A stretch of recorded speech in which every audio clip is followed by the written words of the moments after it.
Сабағыбыздан нұрлантабыз. Бұл сабақта біз ушул Ubuntu операциялык системасынын файлдык системасына киришели. Башкача айтканда, файлдар кантип түзүлүп, каякта сакталат, папкалар кантип түзүлөт жана башка деген көптөгөн суроолорго жооп берет экенбиз. Биринчи эле файлды түзүп жана аны кандайдыр бир орунга сактоону карап көрөлү. Эми эгерде Windows операциялык системасында иштеп жүргөн болсоңор, бул Ubuntu операциялык системасында файл менен иштөө, файлды түзүү жана аны сактоо дагы дал ошондой эле жүргүзүлөт. Мисалы, LibreOffice текстик редакторун ачалы. Мынакей. Демек, LibreOffice текстик редактор ачылды. Бул жерден кандайдыр бир маалыматты жаздык дейли. Башкача айтканда, файлды, текстик файлды түзүп атабыз.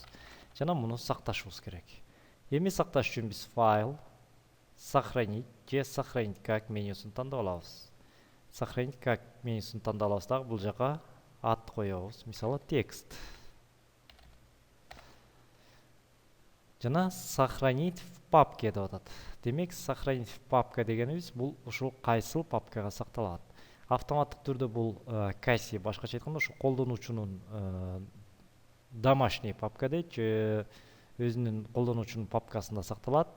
Кандай колдонуучу болсо, ошондой аттагы папкада сакталат. Бул домашний папка деп аталат.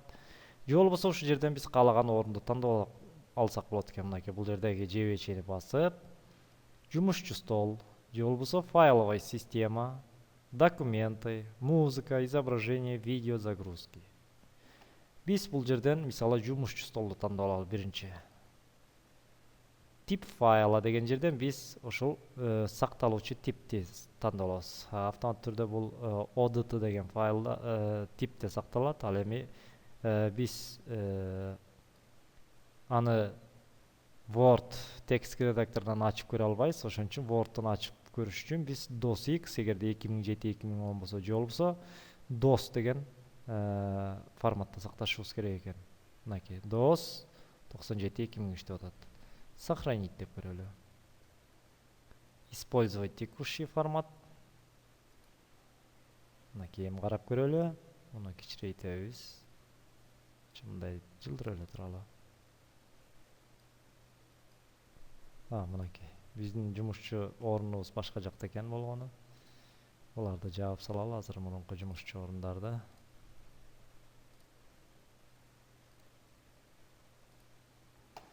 Мынакей биздин DOS деген текст деген файлыбыз, демек жумушчу столго сакталды. Эми ушул эле файлды биз башка орундарга дагы сактап көрөлү. Ал үчүн файл, сохранить как дейбиз дагы. Мына бул жерден эле рабочий стол эмес, мисалы касси деген папкага сохранить. Ошондой эле файл, сохранить как, мен дагы башка папканы тандап алайын, мисалы документы, сохранить файл, сохранить как, жана бул жерден мисалы мен изображение.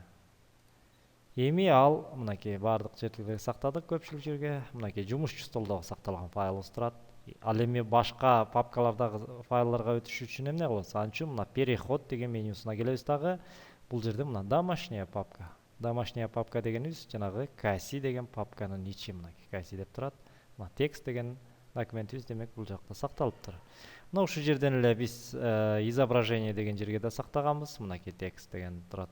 Артка кетип турта. Жумушчу столду тандап алсак болот. Видео жана документы, мына документы. Башкача айтканда, биз жанагы жакта көргөн папканын баарысы мынакей ушул домашний папка же болсо ушул касси деген папкада сакталган болот экен. Бул жерде эми колдонуучунун аты кандай болсо ошондой папкада болот. Же болбосо ошол жактан эле мына бул жактан дагы ачып көрүп алсак болот экен. Каерге сактасак дагы сол жагындагы өзүнчө кошумча терезеден биз ошол папкаларды көрө алсак болот экен.